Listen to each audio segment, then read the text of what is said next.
Εξομολογήστε το Κύριο διαγραφός, αλληλούια, ότι στον αιώνα το έλεος αυτού, αλληλούια.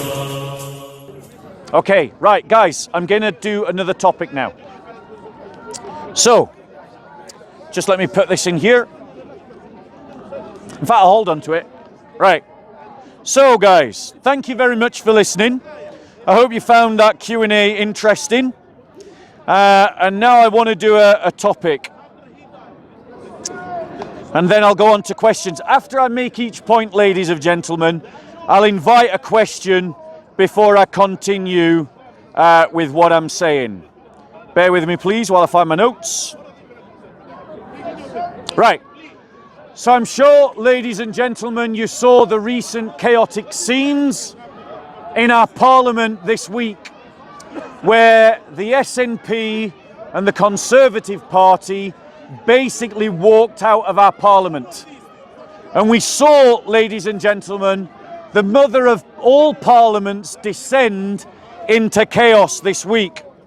The reason for that is because constitutionally within the United Kingdom, our parliament, by convention, has what is known as opposition days.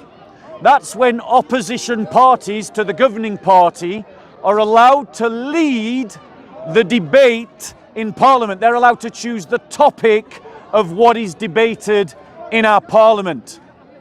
And this week, the SNP had control of one of those days and wanted to give a motion calling for the immediate and total ceasefire of the war in Israel. However, in complete contradiction of centuries, ladies and gentlemen, of parliamentary custom and tradition, the Speaker of the House, Lindsay Hoyle, allowed, instead of just the SNP's motion, he allowed a Labour motion and a governmental motion also to be debated in Parliament, which resulted in the collapse for one night of the United Kingdom's democracy. Our Parliament ceased to function for one night, ladies and gentlemen, this week. Now, ladies and gentlemen, Lindsay Hoyle issued an apology for these events. He took it like a man. He accepted his responsibility. And I want to just say, I think Lindsay Hoyle is a respectable and honourable man. I don't think he did this, as some are accusing him of doing, as a way of protecting the Labour Party, as a way of doing party politics, because he was a Labour MP before he became Speaker of the House. However, the reason why he gave as his apology for contradicting centuries of our democracy's practice and bringing our parliament to dysfunction was because he was afraid that another MP would be stabbed. Another MP would be killed in our country because of the debate about Israel and Palestine. So let me ask you this question. When was the last time you heard about a Jew stabbing a member of Parliament? Never. But when was the last time you heard about a Muslim stabbing a member of our Parliament? It's quite recent. But, Quite recent. But a Jew did So ladies and gentlemen, what we witnessed this week was Islamist intimidation of our Parliament. Lindsay Hoyle buckled under the fear of Islamist terrorism, and our Parliament for one evening ceased to function like a Parliament because of Islamist terrorism and intimidation. I'll take a question. Go on. So you gave an example of when there was a Jew that stabbed someone or whatever, a member of parliament. Okay? But we have someone in Ukraine who's doing far worse. Okay, ladies and gentlemen. He's saying that we have far many Ukrainians doing worse than that. Speaking about one, Zelensky. Ladies and gentlemen, today is not discussing what's happening in Ukraine. I'm not going to go off the topic. So, ladies and gentlemen, notice how the Muslim wants to take us off topic and wants to obfuscate the fact that our parliament was intimidated by Islamist ideology. Let's continue. Do you agree with Lee Anderson? Now, ladies and gentlemen, the chattering classes of the UK have literally just this week recognised that we might have a problem. Just this week, ladies and gentlemen, you have a famous anchor of Talk TV who said that we have sleepwalked into this problem. I'm sorry. I am sorry, ladies and gentlemen. It is not that the British people have stumbled and sleptwalked into this problem. It is that the middle classes, the comfortable middle classes, the chattering classes in our media have deliberately hid the problem from the British people. They have deliberately villainized and ostracized anyone who has tried to raise awareness about this problem. I'll come to you, sir. Christians have been sounding the alarm for over a decade, ladies and gentlemen. Working class political activists have been sounding the alarm for decades, ladies and gentlemen. Brother, can you explain? But the snotty-nosed, virtue-signalling middle classes didn't want to hear it, and they didn't want to hear it because it wasn't a middle-class problem until just now. Brother, do you think Until this week, ladies and gentlemen. Brother. What blindness and hypocrisy there is amongst the chattering classes. You were complicit in drowning out the conversation, villainizing everyone who sounded the alarm. You were the ones, I'll come to you, sir, relax. You were the ones that allowed this problem to fester on your watch. Go on, sir. I agree with you, however, two things. First of all, we can equally say that the Israeli lobby got rid of the last Labour thing, what's his name? Jeremy Corbyn. Jeremy Corbyn. The Israeli lobby put pressure and Jeremy and said things that were completely untrue, such as he was anti-Semite. He was anti-Zionist. They just because somebody's anti-Zionist doesn't mean they're anti-Semite. They destroyed it. They absolutely. Okay, let me respond to that point, sir. Israeli club. Secondly, even though that person who, for example, killed David Ames, absolutely horrific thing, should never ever happen. But from their point of view, David Ames voted for Iraq War and Libyan War, two countries that were destroyed. Okay, so ladies and gentlemen, just listen to what you heard there, because this is the problem we've got in our country, right? I'm talking about the collapse of our democracy at the hand of Islamist intimidation. And what did you hear in response to that? Blame the Jews for getting rid of Jeremy Corbyn and an attempt to justify the terrorist killing of a British member of Parliament by saying, well, he voted for the Iraq War. That is our problem, ladies and gentlemen, that our establishment will not deal with those who are apologists for Islamism and those who obfuscate for Islamism. And what we need, ladies and gentlemen, in our country is a government that is willing to go toe-to-toe with the Islamists and deal with them head on. Let me just point out something, ladies and gentlemen. A message of genocide was broadcast onto our parliament this week. From the river to the sea, Palestine will be free. That is a call for ethnic cleansing. That is a call for genocide, ladies and gentlemen.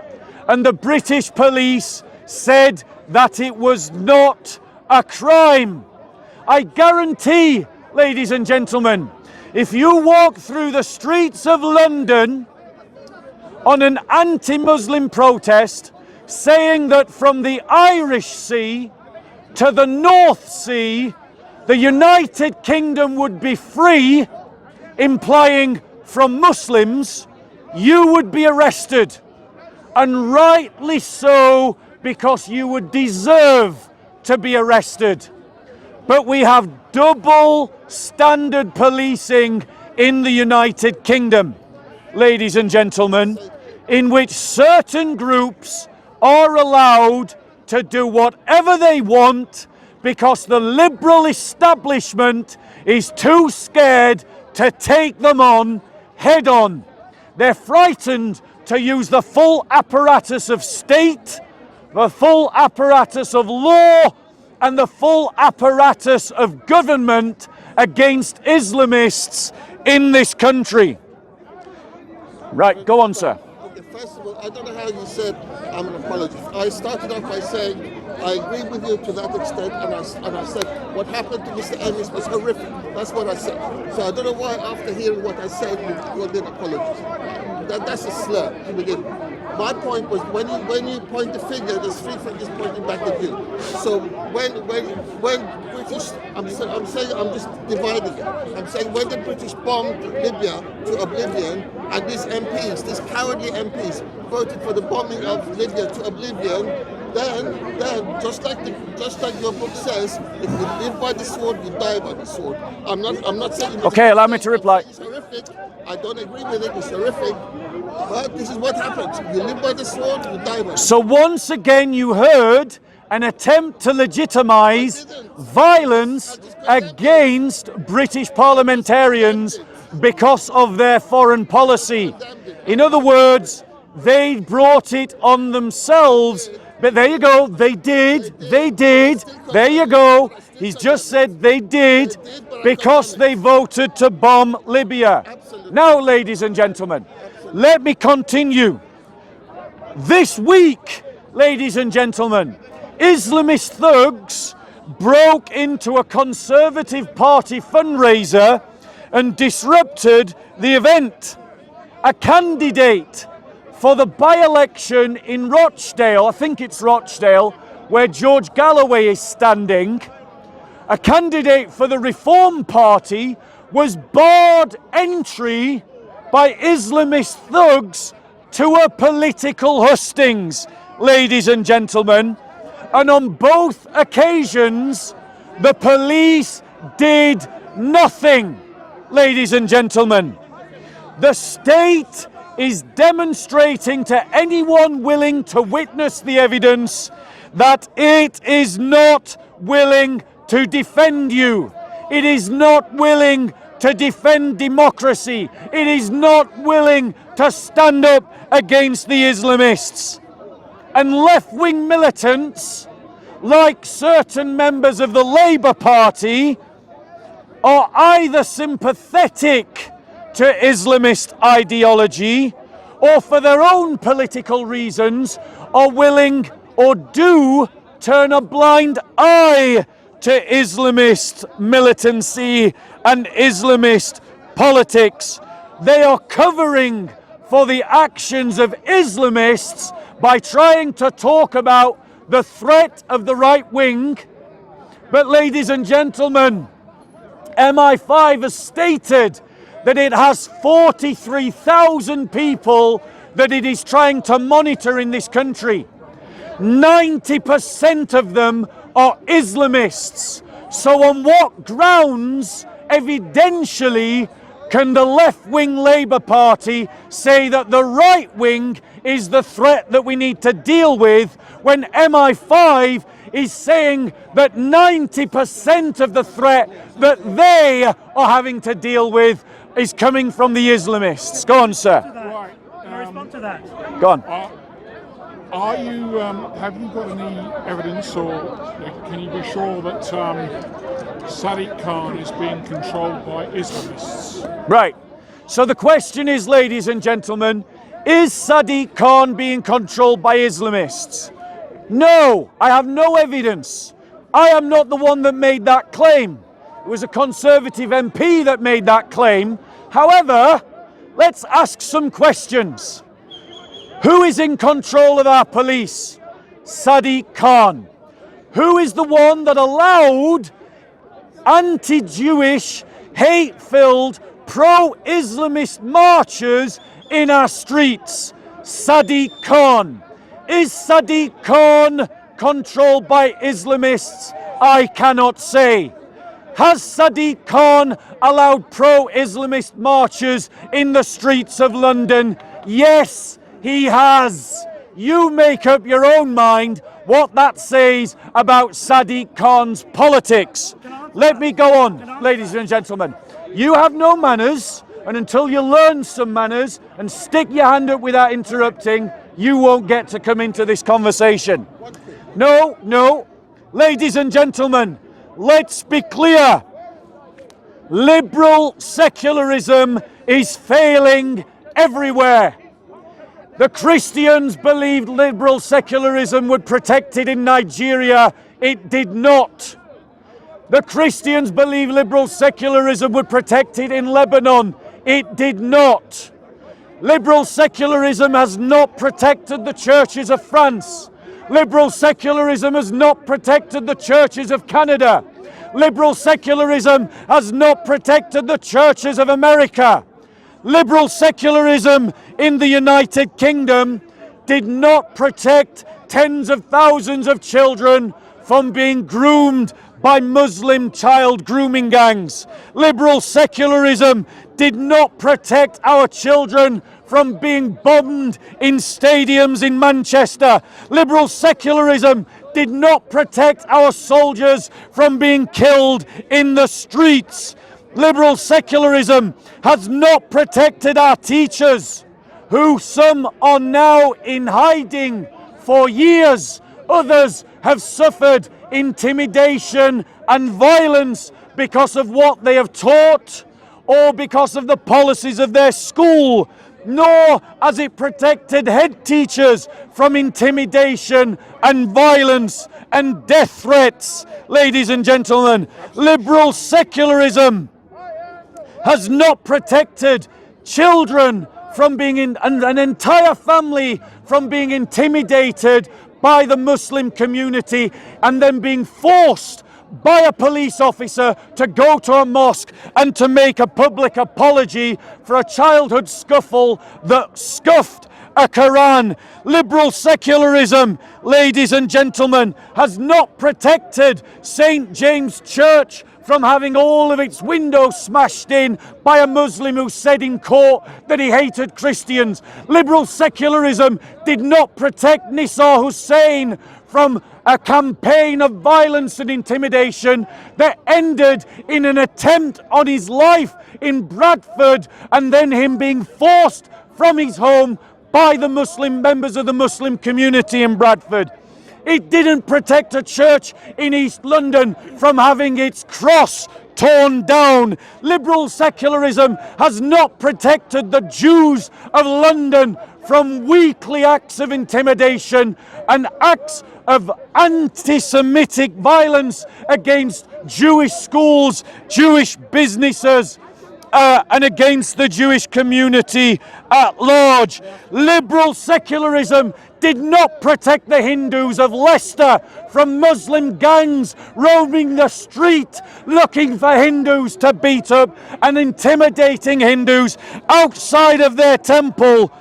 And now, ladies and gentlemen, liberal secularism could not even protect our own parliament and our own democracy from collapse at the hand of Islamist intimidation. And what do all of these examples have in common? They all have Islam in common. They all have the Islamist movement amongst the Muslims in common, and they all have the failure of the liberal secular state in common. It is time that we reject liberalism in the United Kingdom for the failure it is proving to be. It is time that we accept that we are living in a failing state and that we have a different vision of a different society that will crush the Islamists in our land without pity, without mercy, and without restraint. Go on. Thank you for the opportunity. Now, two questions. Number one, you mentioned about the MI5 and the monitoring. I agree they are doing that. I asked the question to the ex-head of MI6, Sir Richard Dearlove, about the apparent threat of the Islamic invasion of Europe and the West. His response was, and he's the man in the know, okay, his response was that the word invasion should not have been used, which is what Suella Braverman used, that Muslims generally do contribute positively to the British economy. Yes, there is some problem with extremism, but generally he was very positive about the contribution of Muslims. So the threat is not there. There are some extremists that do cause threats. I agree with you because I did work with Prevent, so I did deal with Muslim extremism as well as right-wing white extremism. So that's the first question. What do you think of Sir Richard Dearlove's response to my question? And number two, you mentioned about Sadiq Khan being an Islamist or controlled by Islamists. I didn't say that. Or implied that he was controlled. No, I didn't say that either. Okay, so is he an Islamist? Right. So he's asked me two questions. I'll deal with them both. Let me complete the second question. Okay. So sorry if I misunderstood it, but you can still answer the question. You've asked two questions, so let me deal with those 2 No, points. that's the second question. I'll be quick. Okay. In terms of pro-Palestinian demonstrations, if a mayor allows it, then you're saying that this is anti-Semitic. So Palestinian demonstrations have happened over the last couple of decades that I've witnessed it. I do remember an extremist Muslim group gathering in Trafalgar Square in 1995. There's a Hezbollah Tahrir, you've heard of them. They're banned now. So at that time, Prime Minister John Major was the Prime Minister at the time. Does that mean that he was pro-Islamist or anti-Semitic? Right. Unfortunately, sir, because you gave such long points. Apologies for that. What? Just in a single sentence. What was the first question? So first, what's your response to Sir Richard Dearlove, the ex-head Okay. of MI6? So, ladies and gentlemen, part of the problem, part of the reason why Islamist ideology is being able to fester in our country is because we aren't allowed in our political institutions to talk about Islam in any other way except in an Islamphiliac way, in an Islamphilia way, in a loving, gushing, praising of Islam. Ladies and gentlemen, we need hard-nosed pragmatists who are not constrained by political correctness in all of our political institutions. I want to be clear, not every Muslim is an Islamist. That is obvious. I want to be clear that it is a minority of Muslims that are active Islamists. But, ladies and gentlemen, as the overall Muslim population grows, and because Islamic supremacism is codified inside the religious texts, it is always possible for any Muslim at any time to tap into those narratives and to radicalize in a very short space of time. Because that's what the texts say. Now, the fact that most Muslims ignore their texts is a blessing to all of us. But, ladies and gentlemen, there is always a percentage that take Islam seriously. And they are the ones causing the problem. And they are the ones that we need to deal with, but we need to be able to have honest political discourse in our country. No one currently in our politics is able to speak freely because of the political fanaticism that controls our institutions, that shuts down empirically based debate and evidence. I agree with that. It is simply not allowed. No, he asked two questions. I'm going to deal with this. So that is answer to number one. Second, what was the one about? The question is, would Prime Minister John Major be regarded as pro-Islamic extremist because he allowed the demonstration of Hizb ut-Tahrir in Trafalgar Square in 1995? So it's a good question. It's a good question. I would say yes. By allowing that demonstration, he allowed the promulgation of hatred in our lands. The reality is, liberals are a cancer in the British politic. They are a disease in the British politic because they weaken our political immune system. Hizb ut-Tahrir should never have been allowed any demonstrations. Like Hamas sympathizers should not be allowed any demonstrations in the United Kingdom. We need political elites that are not constrained by the failings of a liberal worldview, who then, because they are not constrained by a liberal worldview, have the ideological resources to stamp on the Islamists again and again and again and again and again without pity and with utter resolve to crush this vile movement that lives amongst us. We should have no pity for them. We should have no space for them. We should have no tolerance of them. Muslims who are not Islamists are not the problem. They're fine. If they want to live amongst us, so be it. If they want to live like us, so be it. But if you want to tap into Islamist narratives, there should be no space for you in the United Kingdom. No space at all. No Islamic finance. No Sharia courts. No halal slaughter. If you want these things, go to a Muslim country. You immigrated here because here was better than somewhere else. Would you ban kosher? Yes. If you want something else other than what we offer, feel free to immigrate somewhere else. We do not need Islamists. They need us. And it is only our weakness and tolerance that allow this scum, these dogs, this vile slime to infect our society with their poison, and we do not need to tolerate it anymore. Thank you for your answer.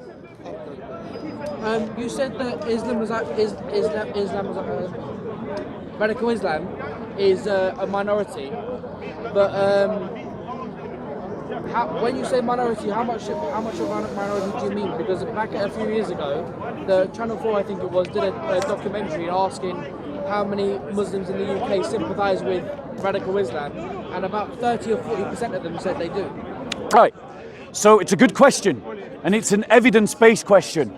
And that's the thing that our liberal elites are not grappling with.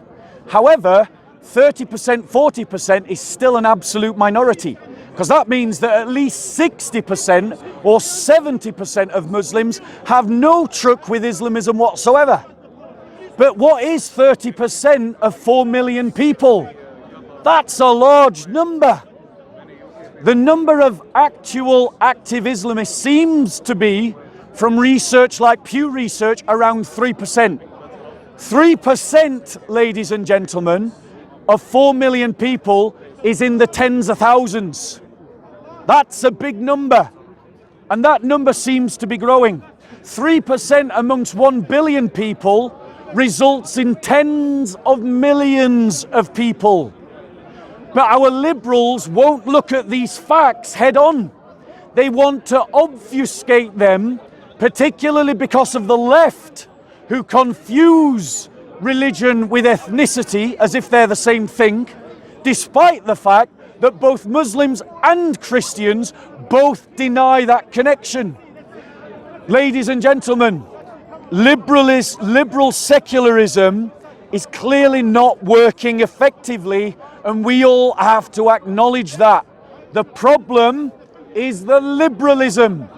That's the issue that we need to change, the issue that we need to get rid of, because our liberal elites are either ideologically synergizing with Islamists like the SNP are doing, or they are ideologically intimidated by Islamists like Lindsay Hoyle was, the Speaker of the House, and the Labour Party is, or they are complete, or like Rishi Sunak, let's be fair, he's just as bad, or they are completely outnumbered, like the very few politicians that are trying to have this public debate, like Suella Braverman. Now, ladies and gentlemen, I do want to make it clear, as a Christian, I will have no truck with ethno-nationalism and alt-right politics, because it's ethno-nationalists that go into black churches in America and shoot up black churches. And so the ethno-nationalists in Britain, to me, are just as much the enemy as the Islamists. And we should deal with both. But, ladies and gentlemen, the left-wing and left-wing political types have hijacked Prevent to try and tackle right-wing political opponents who aren't extreme political opponents, because that's how the left thinks. The only enemy they see, ladies and gentlemen, are the right, regardless of where on the right you are. They don't see Islamists as a threat in any way, ladies and gentlemen. And that's why you never see groups like Hope Not Hate ever protest any Islamist activism at all. But they do go after people standing against Islamist activism. Now, ladies and gentlemen, to all this, there is an answer. To all this, there is a solution. But before I go into it, are there any questions or comments at this point? When your Bible says that if you live by the sword, you die by the sword, is that condoning violence? Right. It's not condoning violence. It's a statement of fact. So all I was trying to say is, when you dish it out to other people, don't be surprised if they dish it out to you. I wasn't saying I agree with it. In fact, I started my statement by saying I condemn it. I condemn what that is a mistake. Thank you. Let me reply. But it's just the way of the world. It's like it's karma.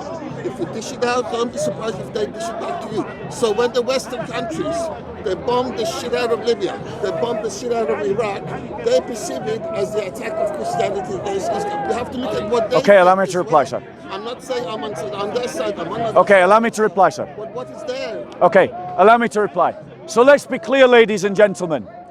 The politicians that legitimised the bombing of Libya and the bombing of Iraq did not see it as Christianity attacking Islam. But they do. They were secular governments acting from secular humanist worldview, not a Christian worldview. Those were secular humanist wars carried out by secular humanist governments. And it shows the utter bigotry and ignorance that is widespread in the Muslim world, that even though 10 minutes of research would have demonstrated that these were secular humanist governments, they went to blame the Christians. And that's the problem in the Muslim world, is they're always blaming either Christians or Jews.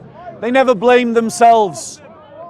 They never blame themselves for tolerating Islamists.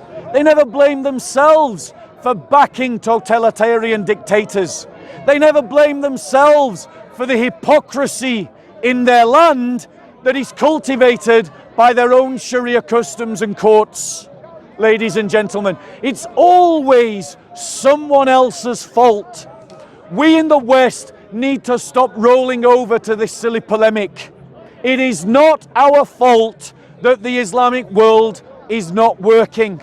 It's Islamic culture that is not working. It's Islamic religion that is not working. It's Islamic law that is not working. The West works because we have built on our Christian foundations. The Islamic world is not working because it cultivated hypocrisy generation after generation, and the whole system breaks down. They cultivated hatred for one another for generation after generation, and so they only fought one another for 1400 years. The problem is not the West. The problem is Islam. Now, ladies and gentlemen, I want to move on. Because of this problem, ladies and gentlemen, there is a solution. It is that we build ourselves on Christ Jesus. And Christ Jesus says this in John chapter 16, verses 29 to 32. It says this: His disciples said, Lo, now you are speaking plainly and are not using a figure of speech.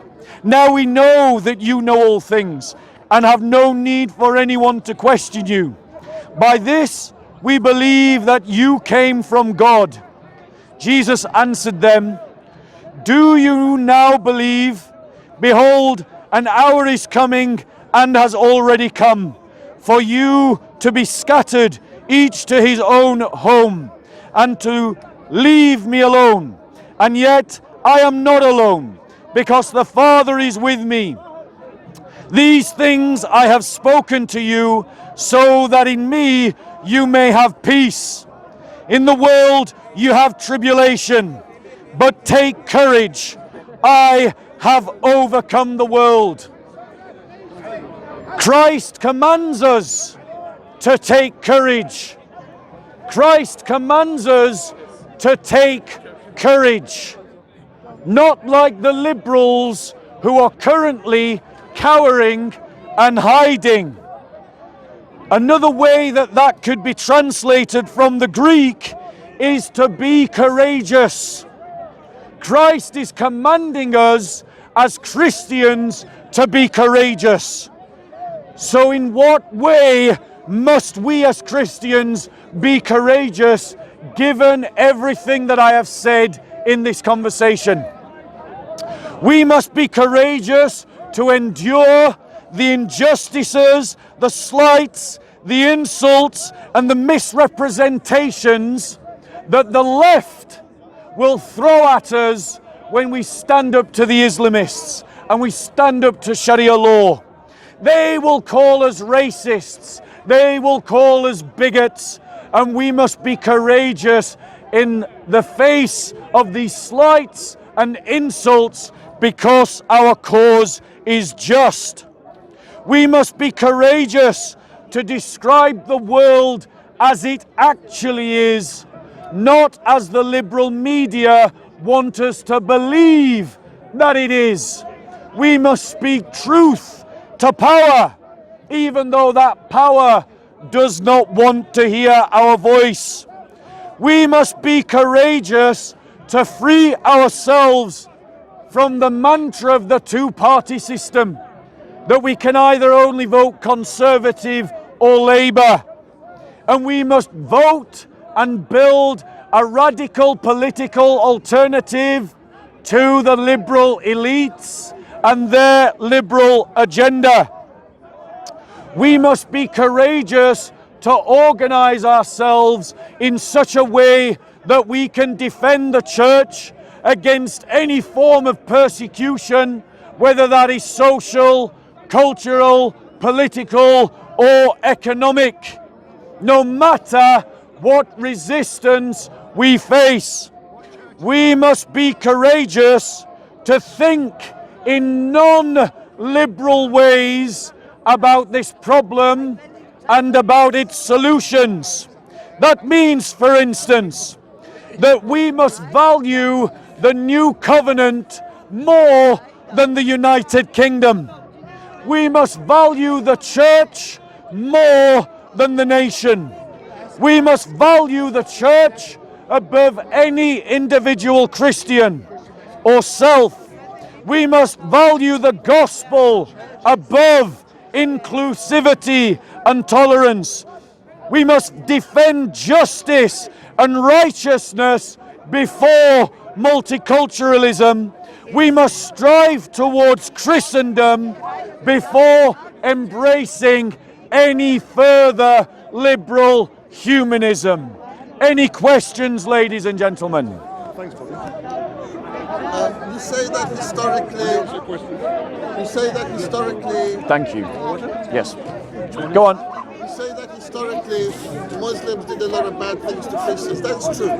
But it's also true that Christians did a lot of bad things to Muslims. So I think we should move beyond the language of violence and we should start to cooperate and find things that we have in common. I'm not a Muslim, but I'm just saying Christians and Muslims should find things they have in common, move on from the violence, and start cooperating and find things that they have in common, find common ground and move on. Okay. So let me reply to that. Examples of how Christians. Okay, so let me reply to that. Have Christians done bad things to Muslims? Absolutely. Can you find justification for those bad things in the New Testament? No, you can't. Have Muslims done bad things to Christians? Absolutely. Can you find justification for those bad things in the Quran and Hadiths? Yes, you can. And that's the problem that liberals aren't willing to accept, is that for them to create this kind of fantastical world described by this individual, Muslims have to reject their base texts. And there will always be a percentage of Muslims that will not do that. And therefore the question becomes, what do we do with them? How do we deal with them? And that is the conversation that the political elites of Europe are not willing to have. Any other questions, ladies and gentlemen? Yeah. The liberals they can foster diversity. Sorry? The liberals, they can foster diversity. So how are they a poison? So there's the potential to build, but if you're looking at more in the right wing, there's going to be an extremist mentality. But if you look at the liberal ideology, there's more diversity, there's more inclusion. So, Okay. Yeah. So the question is, but liberals can foster diversity. The diversity that liberals have fostered is precisely the diversity that has given the Islamists the grip in our land that we are seeing in the UK right now, that we're seeing in France right now, that we're seeing in Germany right now, that we're seeing in Sweden right now. That kind of diversity is not working. Well, good news, liberals. I have a better model of diversity. It's called the Catholic Church, the Catholic nature of the church, where you build diversity on values that everyone accepts, doctrines that everyone accepts, and diversity permeates within that system. The problem with liberal diversity is it says to the Muslims, you have your doctrines and values, says to the Christians, you have your doctrines and values, says to the Hindus, you have your doctrines and values, and then, because the doctrines and values of Islam are supremacism and dominance, you end up with an Islamist movement. It's not a problem with a religion like Hinduism, because Hindus, apart from the caste system, don't have an ideology intrinsic to their faith about dominating others. That's something new to India, and it's a political movement. It's not a problem with Judaism, because except for their belief about the Messiah, they don't have a belief about dominating others. It's a problem when you have a religion that teaches that Muslims are the best community, that Sharia law should be imposed across the world, and that Christians and Jews are dhimmis and to be made second-class citizens. That's when liberal diversity fails, and that's why we need to reject liberalism and embrace Christianity, Because Christianity says, even if you're not a Christian, so long as you don't try to dominate us and you're willing to live amongst us, you can be part of our community. You can hang with us. You got a question? Yeah, just, I mean, I'm Christian, I think you're a great teacher. I just wonder, is there anyone, I mean, you know how scripture can always be open to interpretation. Is there any way that the Quran could be open to interpretation for a Muslim to be peace-loving? Yes. Yes, absolutely. If Muslims reject the hadiths and just use the Quran alone, then you can interpret the Quran in such a way as to be an advocate of peace. Unfortunately, all of the major religious groups of Muslims, all of them have interpretive texts of the Quran that legitimize and justify violence. And that's the problem. Liberals, when they think, oh, Muslims, you can interpret your religion in a peaceful way, are saying it because they don't understand religious source texts. And religious source texts, like the Hadith, justify violence and supremacism. If you reject those Hadiths, according to Muslims, you're not a Muslim anymore. And that's why liberals are living in fantasy land. And so we need to have our politics built on reality, not fantasy. Just 4 centuries ago. And I'll take one more question after you and then I'm going to stop. Just 4 centuries ago, the biggest conflict wasn't between Islam and Christianity. It was an inter-Christian violence, i.e., for example, the 30 Years' War or the various religious wars inside Europe, Protestants against Christians. And the number of dead were literally in the tens of millions. So it's not just, I think it's to do more to do with the nature of violence rather than religion. Because it's only 4 centuries ago that Christians burned each other alive. If you were a Catholic living in England, you could be burned alive. If you were a Protestant in France, you could be burned alive. I mean, there was horrific things. I understand the point you're making. I'm not denying that Christians have sometimes in history failed to be Christian. But 4 centuries ago, Muslims were actually killing more Hindus in India than Christians were killing in Europe. So again, it's about your ignorance of history. The reality is that when Christians killed one another during the Reformation, on all sides they were failing to follow the teachings of Christ. When Muslims were invading Eastern Europe at that same time and kidnapping Christian children, raping Christian women, desecrating Christian churches, imposing Sharia law on Christians, they were doing exactly what the Quran and the Hadiths told them to do. And that's the difference. Okay, I said I'd take one more question and then I'm going to stop. Your last question and then I'm going to stop. Now, some time ago, Nez Shah MP, she said she told the victims of grooming gangs to shut up for the sake of diversity. What do you say about that? That is a perfect example of why liberalism is a cancer. For the sake of for the sake of social cohesion and diversity, she was willing to sacrifice justice for the tens of thousands of white European women, because a lot of them now are women, who were raped and molested as children.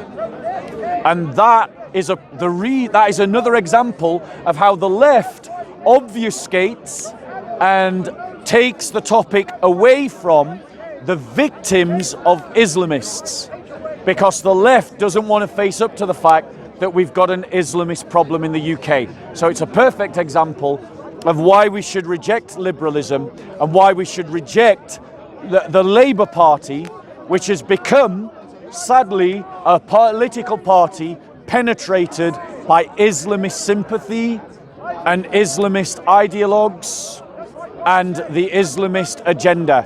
And it would rather sacrifice us rather than tackle that problem.